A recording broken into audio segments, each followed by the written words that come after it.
وَلَا تُطِعِ الْكَافِرِينَ وَالْمُنَافِقِينَ، اور دیکھیے کافروں اور منافقوں کی باتوں کی پرواہ نہیں کرنی. یہ بہت امپورٹنٹ بات ہے. یہ قرآن حکیم میں ٹاپک بار بار آیا. چاہے کوئی شخص کتنا ہی نیک کیوں نہ ہو، بہرحال دنیاوی اعتبار سے جب اسے دعوت و تبلیغ میں تکالیف سے گزرنا پڑتا ہے تو ایسے لمحات انسان کے اوپر آ جاتے ہیں. کچھ تو اس پہ خود آتے ہیں، اور کچھ جو اس کو سمجھانے والے ہوتے ہیں نا، وہ اس کو اس قسم کی مت دے رہے ہوتے ہیں، یار تیرے چھوٹے چھوٹے بچے نے کیا ہو گیا، تو اللہ دے بندے، تو ٹھیکہ لے دین دے کام دا. ٹھیک ہے، پوری دنیا جنہوں پتہ ہے، لوگوں کو پتہ ہے نماز پڑھ رہے ہیں، پڑھتے رہے. اب یہ اتنا خطرناک کھیل لوگ کھیل رہے ہوتے ہیں کہ ہم اگر یہ دعوت لے کے کھڑے ہوئے ہیں تو ہم اپنے بیاف کے اوپر کھڑے ہیں کیا؟ نہیں، نبی علیہ السلام کے اوپر. صحیح مسلم میں حدیث ہے کہ مومن وہ ہے جب برائی دیکھے تو ہاتھوں سے روکے. ہاتھوں سے نہیں روک سکتا تو کم از کم زبان سے روکے. اگر زبان سے نہیں روک سکتا تو دل میں برا جانے، لیکن دل والے کو انڈورس نہیں فرمایا ذالک اضعف الایمان، یہ تو بالکل لولا لنگڑا قسم کا ایمان ہے. کیا ہم زبان سے بھی کسی برائی کو برائی کہنے کے لیے تیار نہیں ہیں؟ اور دل پہ بھی زیادہ عرصہ برائی نہیں رہتی ہے. یہ حقیقت بات ہے. جب زبان سے آپ اظہار نہیں کرتے تو آہستہ آہستہ آپ اس سسٹم کا حصہ بن جاتے ہیں. زبان سے کم از کم بات کرنی ہے، گونگا شیطان نہیں بننا. اسلام تو کہتا ہے ہاتھ سے بھی روکنا ہے برائی کو. کتنے % لوگ روکتے ہیں؟ الٹا جو بیچارہ زبان کے ساتھ لوگوں کو ہدایت کی طرف بلاتا ہے اور بتاتا ہے کہ یار یہ آپ کے ساتھ آپ کے بزرگوں نے ہاتھ کیا ہے، یہ آپ کو غلط دین بتا کے گئے ہیں، دین اصل میں یہ ہے کتاب و سنت میں، اس کو لوگ آگے سمجھا رہے ہوتے ہیں یار تو اللہ دے بندے ایڈا بڑا رسک لے رہے ہیں، لوگ تیرے خلاف ہو جائیں گے. تو یار یہ بات تو آپ نبی علیہ السلام کو اصل میں سمجھا رہے ہیں کہ بھی نبی صلی اللہ علیہ وسلم نے کیوں یہ باتیں کی ہیں جس کی وجہ سے لوگوں نے یہ بات پہنچانی ہے لوگوں تک. ظاہر ہے الحق مر، عربی میں محاورہ ہے، حق کڑوا ہی ہوتا ہے. آپ جتنے مرضی ایسا انداز میں بات کریں، جو حق اور سچ بات ہے وہ چبھ جاتی ہے اگلے بندے کو جس نے بات نہیں ماننی. تو اس کا کبھی یہ سلوشن نہیں ہے کہ وہ دعوت سے پیچھے ہٹ جائے. یہ بالکل غلط ہے. اور یہ آپ دیکھیں اتنا بڑا ایشو ہے کہ نبی علیہ السلام کو اسپیسیفکلی اور آپ کے صحابہ کو بھی کہا جا رہا ہے کہ آپ نے بھی جو ہے وہ کافروں کی باتیں نہیں ماننی ہیں، ان کی پرواہ نہیں کرنی. وَلَا تُطِعِ الْكَافِرِينَ، کافروں کا کہنا مت مانو، وَالْمُنَافِقِينَ، اور نہ منافقین کا، وَدَعْ أَذَاهُمْ، اور نہ پرواہ کرو ان کی طرف سے آئی ہوئی تکلیف اور اذیت کے اوپر کہ یار اب جو ہے وہ مجھے ان تکلیف میں انہوں نے ڈال دیا ہے تو اب میں جو وہ دین کا کام چھوڑ دوں یا میں بیک فٹ کے اوپر چلا جاؤں گا. دیکھیں شعب ابی طالب کے اندر نبی صلی اللہ علیہ وآلہ وسلم کو 3 سال تک کس طرح گزارا کرنا پڑا ہے. بخاری مسلم میں آتا ہے، سعد ابن ابی وقاص کہتے ہیں کہ 3 سال تک ہماری حالت یہ تھی کہ ہم پتے کھا کے گزارا کرتے تھے، اور جس طرح بکریوں کو مینگنیاں آتی ہیں نا، اس طرح ہمارے ساتھ معاملہ ہوا کرتا تھا. تو کیا انہوں نے دعوت کا کام چھوڑ دیا؟ اور پھر میں اس سے اگلی بات کروں گا کہ 2.25 ارب یا چلیں احتیاطاً 1.5 ارب مسلمان ہیں. 1.5 ارب مسلمانوں میں ایک مسلمان نے بھی ایسا نہیں ہونا کہ جو نر بن کے صحیح طریقے سے بات کرے اور کھڑا ہو جائے مخالفت کے لیے ان باطل لوگوں کی کہ جنہوں نے دین کا جنازہ نکالا ہوا ہے، اور وہ یہ سمجھتا رہے یہ کوئی اور کام کرے گا. بھئی کون کرے گا کام؟ جس کو سمجھ آئے گی وہ کرے گا. کیا ہم اللہ تعالیٰ کو یہ جواب قیامت الدین دے سکتے ہیں؟ قطعاً نہیں. یہاں تو لوگ غلط باتیں ممبر کے اوپر بیان کر کے چلے جاتے ہیں، اور پھر جو بیٹھے ہوئے ہیں ان کو ٹینشن شروع ہو جاتی ہے. وہ اپنی ٹینشن ریلیز کرنے کے لیے انجینئر صاحب کو فون کر دیتے ہیں، وہ جی آج فلاں مولوی صاحب نے ممبر کے اوپر یہ بات کر دی ہے.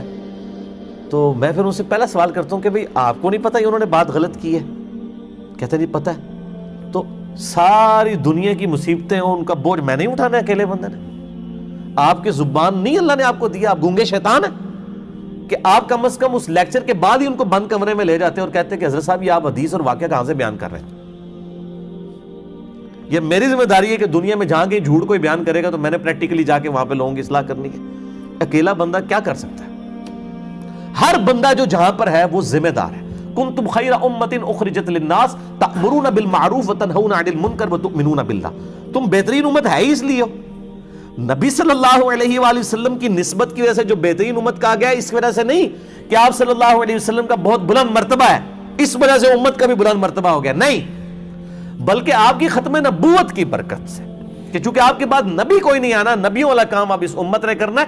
یہ ہے وجہ جس کی وجہ سے یہ امت افضل ہے. اور وہ کام امت کاری کوئی نہیں ہے. امت کاری یا اللہ جو کچھ بھی ہے تیرے محبوب کی امت سے ہے، چور ہیں, ٹھگ ہیں, فراڈی ہیں, بے نمازی ہیں, حرام خور ہیں, سانو انجی قبول کر, جو کچھ بھی ہیں تیرے محبوب کی امت سے. امت نے یہ سمجھ لیا آج, یہ رزلٹ نکالا ہے امت نے. حالانکہ امت کو بتائیں کہ یار امت کی افضلیت کس بنیاد کے اوپر تھی. نبی علیہ السلام کی نسبت کی وجہ سے نہیں تھی, آپ صلی اللہ علیہ وآلہ وسلم کی ختم نبوت کی وجہ سے جو کام ملا ہے اس امت کو, نبیوں والا کام, اس کی وجہ سے اس امت کی فضیلت ہے. اور وہ کو کرنے کے لیے تیار ہی نہیں ہے. تو وہ ساری ٹینشن مجھے ریلیز کرتے ہیں. تو میں ان کو کہتا ہوں میرے بھائی میں نے کیا کرنا ہے, میری 1 لاکھ فوٹو کاپیاں کرا لو پھر, تو جگہ جگہ بانٹ دو. نہیں, آپ جدھر ہیں غلطی دیکھتے ہیں ایسا طریقے سے آپ ہائی لائٹ کریں. آپ کو ٹینشن ہوتی ہے, بجائے مجھے فون کر کے آپ خود اس کی اصلاح کرنے کی کوشش کریں, کم از کم اس سے پوچھ لیں. وتوکل علی اللہ, اور توکل اللہ پر کیجئے. وکفا باللہ وکیلا, اور اللہ آپ کے لیے کارساز کافی ہے. دیکھ لیں کیا ایک وہ حالت ہے کہ ایک شخص سیدنا ابو بکر الصدیق رضی اللہ تعالیٰ عنہ علیہ السلام کو لے کے آپ صلی اللہ علیہ وآلہ وسلم رات کے اندھیرے میں مکے سے نکلتے ہیں. اپنے بستر پر سیدنا مولا علی رضی اللہ تعالیٰ عنہ علیہ السلام کو لٹا کے جاتے ہیں کہ مانتے واپس کر کے آ جانا.